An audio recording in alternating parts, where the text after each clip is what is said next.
Olá, boa tarde, tudo bem?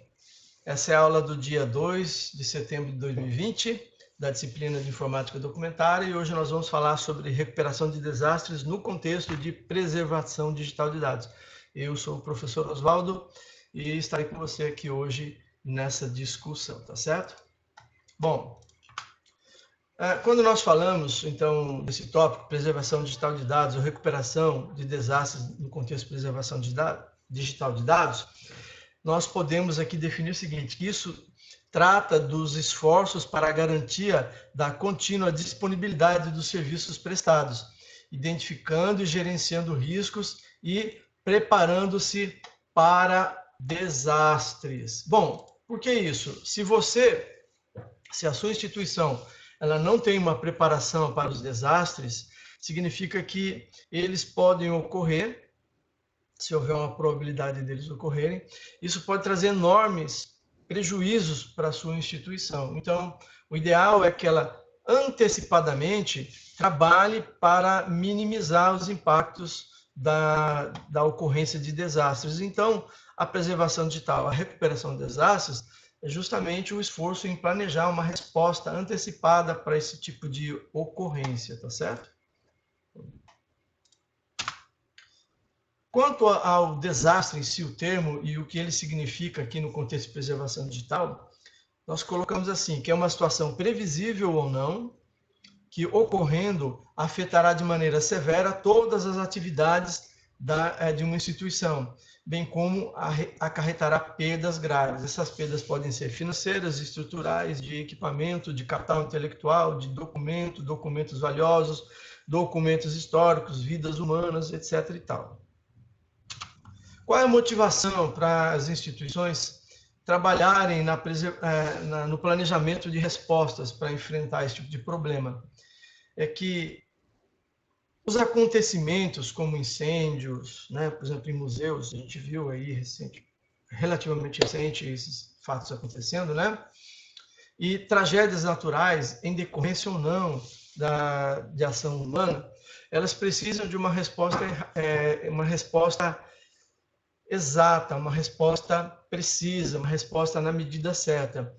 Se nós demoramos para responder aos eventos, eles se tornam piores ainda. Se uma pessoa se fere e o recurso de socorro demora, a gravidade ela aumenta. Às vezes a pessoa tira só um corte que, se fosse rapidamente sanado, sangramento, tudo, a pessoa ia ficar bem, mas demorou tanto que a pessoa já passa a correr risco de vida, né? Então, quanto mais demorar, pior vai ficar a situação. E o que é um plano de recuperação de desastres? Na verdade, ele é um documento com um registro de diversas ações de planejamento de respostas para mitigar os impactos decorrentes de um desastre. Pronto, é um documento preciso, objetivo, claro, que tem um roteiro que precisa ser seguido para enfrentar essas situações.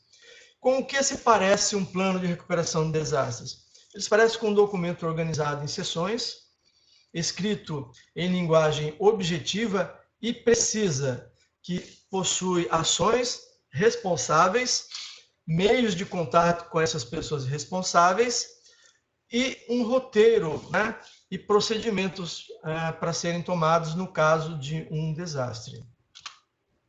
Está aqui um pequeno exemplo de como poderia ser estruturado um plano de recuperação de desastres, tá certo? Primeiro, ele deve ter uma introdução que explica o que é aquele documento e como é que ele se aplica. Na sequência, ele deve ter também uma descrição, uma lista dos responsáveis e os contatos desses responsáveis, tá certo? Para que não haja nenhum problema em falar com as pessoas que têm que ser faladas e informar as pessoas que têm que ser informadas, né? Em seguida, você deve ter os cenários que são cobertos pelo planejamento. As pessoas têm que saber o que é coberto, qual é a abrangência daquele documento, o que está ou não está explicado lá que pode ser feito, tá? E aqui eu coloquei 4 possíveis cenários: alagamento, desmoronamento, incêndio, vandalismo. Alagamento, vamos falar disso já, né? Bom, aqui, detalhando um pouco mais, né, como é que nós teríamos. Dê uma lidinha, tá certo? Leia um instantezinho.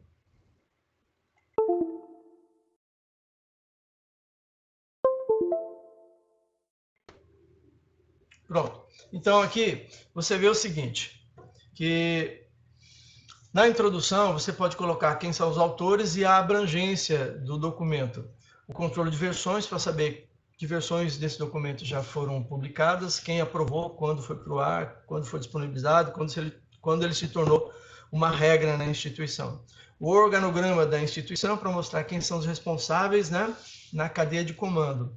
Não é para avisá-los de imediato. Né? Você vai avisar as pessoas que, na ocorrência de uma contingência, de um problema, você vai avisar de acordo com o plano de comunicação que você fez, e não só porque é o presidente. Talvez ele seja lá a 20ª pessoa que você vai se preocupar em contatar. Primeiro você vai chamar as pessoas que estão envolvidas no socorro e envolvidas no restabelecimento dos serviços prestados pela instituição. É importante que tenha também as plantas hidráulicas da instituição. De repente você precisa fechar uma torneira que está quebrada, está vazando água, você vai ter que descobrir onde está o registro que fecha aquela torneira. E na hora do desespero pode ser difícil encontrar isso. Então, uma planta hidráulica, também a planta elétrica e planta de instrumentos de respostas da instituição, tá certo? O que seria isso? Seria extintores, machado, alicate, enfim, lanternas, tudo que é necessário para poder ajudar a trabalhar na instituição no caso de um desastre, tá certo? Onde ficam esses materiais e como ter acesso a esses materiais. E, por fim, também uma planta baixa das estruturas do prédio, que é para você saber como se locomover lá dentro do prédio, onde é que estão cada coisa, tá certo? Ah, eu estou na sala 17, no laboratório 15. Fala, onde é que é o laboratório 15? Como é que eu vou conseguir ajudar essa pessoa que está lá no laboratório 15, com a porta fechada e não consegue sair? Eu não sei onde é o laboratório 15. Ah, quantos laboratórios existem? 45. E aí, agora? Como é que vamos achar essa pessoa, né? Bom, então aqui, na sequência, no plano de recuperação de desastres, né? Eu teria aqui a lista, deixa eu voltar aqui, né?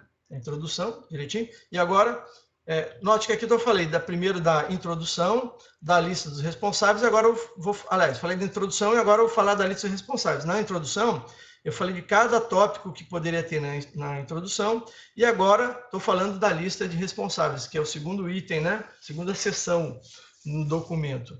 Então, o que eu teria? Cada setor da instituição, as responsabilidades do setor e quem é o responsável por aquele setor, bem como os meios de contato, endereço, tudo. Um dos itens que deve serem relacionados é o motorista, o que vai buscar as pessoas na casa, o carro, quantos motoristas, os telefones, como entrar em contato com essas pessoas, qual é o número do contrato, tudo que seja necessário para acionar esses recursos caso ocorra um desastre na sua instituição. Também, para cada serviço, qual é a responsabilidade, né? E quais são os responsáveis por aquele serviço, meios de contato, endereço, telefone, WhatsApp, tudo que for contato para você falar com aquela pessoa. Em seguida, dentro aí da parte dos serviços, você deve ter uma prioridade de reestabelecimento desses serviços, tá certo? Por que você precisa isso? Se vários serviços param de funcionar, você precisa saber qual deve ser a ordem mais relevante para a instituição de retorno daquele serviço. Por exemplo, se a sua instituição vende coisas e parou toda a comunicação, não adianta muito você fazer voltar o serviço de venda se o serviço de cartão de crédito não está funcionando. A pessoa vai, tenta comprar, chega, vai pagar e não consegue. Então, primeiro, estabelecer as comunicações com as instituições bancárias que vão fazer, receber pagamento, etc. Depois, outras coisas. Então, você deve analisar na prioridade essas dependências e, além das dependências, o que for mais relevante para a instituição, tá certo?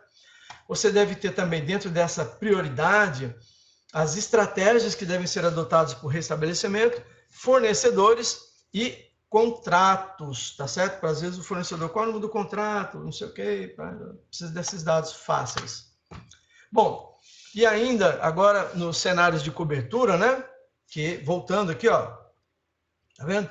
Falamos da introdução, falamos da lista dos responsáveis e falamos agora dos cenários cobertos. E vamos falar primeiro desse do alagamento, tá certo?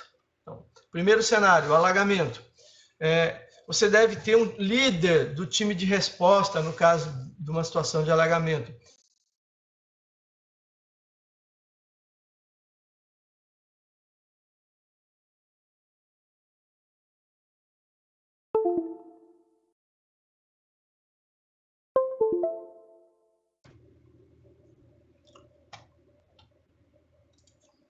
Então, voltando aqui um pouquinho.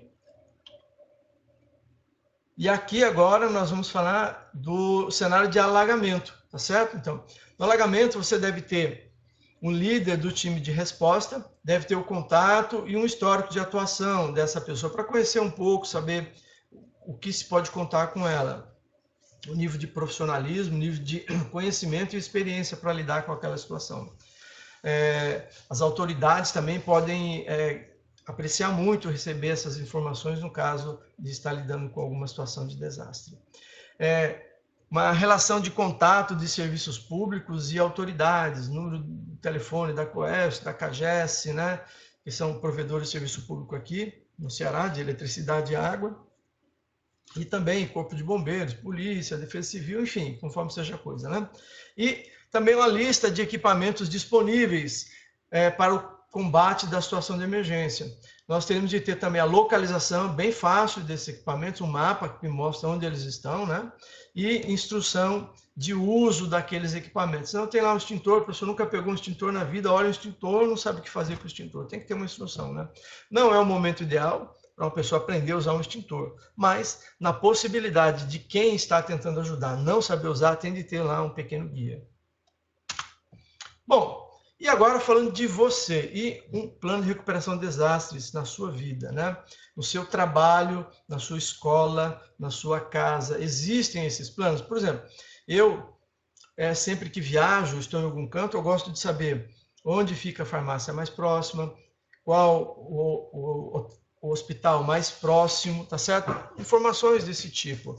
Quando eu entro num hotel, vou me hospedar, vou passar a noite lá, eu procuro saber onde é a saída de emergência, quais são as rotas de saída. Espero nunca usar, mas se um dia acontecer de eu precisar usar, eu não quero ficar perdido no meio do pânico, quero saber o que fazer e por onde sair e como sair dos locais, tá certo? Bom, vamos analisar agora, depois dessa nossa breve discussão, como são os planos de recuperação de desastres, né? Quais são os esforços de algumas instituições. Vamos ver aqui primeiro da Biblioteca Virtual Pearson. Tá aí. Como você está vendo, né? Eu espero que você esteja vendo. E eu vou para o documento para acompanhar com você. E eu cheguei. Tá aí. Pronto. Você observe o seguinte. Ele tem aqui, né, uma apresentação. Em seguida, ele tem algumas informações, olha lá, o plano de gerenciamento de riscos, salvaguarda e emergência. E aí ele vai dispondo, vai explicando o que é cada coisa, certo? Vai explicando, vai falando, blá, blá, blá, blá, blá, blá, e acabou. Então, esse é o plano deles, ou pelo menos aquilo que eles estão publicando. Plano de gerenciamento de riscos, salvaguarda e emergência, né? Então, aqui, emergência. O que eu faço no caso de aparecer praga, uma emergência de praga? As baratas estão comendo tudo lá, né? Isso não pode ser uma emergência. As baratas estiverem comendo tudo, as traças estiverem comendo tudo, não é uma emergência. É uma negligência, tá certo? Isso aí tem que ter uma abordagem diferente, né? Mas, enfim, tá aí. Vamos ver agora o plano de contingência. Vamos voltar aqui. De quem? Cadê? Do sistema de bibliotecas, São Lucas. Vamos ver esse documento, né? Tá certo? Vamos para lá. Chegando, prontinho. São Lucas Educacional, tá certo? O documento foi encontrado na internet, então eu acredito que ele é público, né? Se não fosse, não estaria disponibilizado lá. Então tá aqui, olha, tem aqui uma introdução com todo mundo que é o responsáveis, né? a introdução no documento, tem aqui quais são os riscos que a instituição está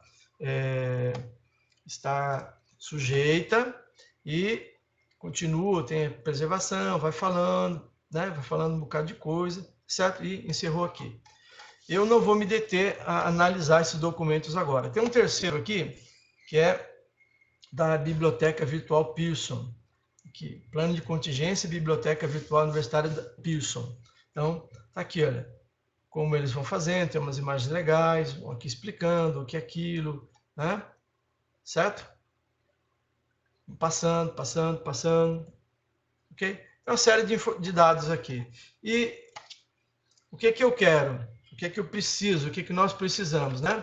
Precisamos que você analise aí esses documentos e temos aqui uma atividade prática para você, para a gente consolidar esse entendimento de hoje, tá certo? Essa atividade ela pode ser em dupla ou individual, tá certo? Atividade em dupla ou individual. Você vai fazer o seguinte, né? Você vai ler esse material que foi disponibilizado na atividade, tá certo? Mandei tudo para você pelo Siga. E você vai emitir um parecer, na sua opinião, baseado no que a gente já discutiu, da suficiência ou não desses materiais. Esses que eu apresentei brevemente aqui, você tem esses materiais lá para você poder analisá-los. E você vai discutir e vai emitir o seu parecer. E no seu parecer, você dizendo lá, é suficiente, é insuficiente, diga também quais são os pontos fortes e os pontos fracos desses planejamentos, dessa documentação, certo? Na seguida, você vai ter o prazo até o dia 16/9 para enviar pelo Siga essa atividade, sem possibilidade de entrega após essa data. Então, não deixe para a última hora, tá bom? Faça rapidinho para você não ter problemas para fazer sua entrega. No mais, eu espero que você esteja bem e que você se cuide, porque vivemos dias de um filme de ficção e é uma ficção científica horrível, né? Que a gente está doido para todo mundo acordar e podemos voltar à normalidade de nossas vidas, se é que nós que vivenciamos isso, toda essa pandemia, essa coisa horrível, né? Poderemos voltar à normalidade um dia. Para todos vocês, boa tarde. Até logo.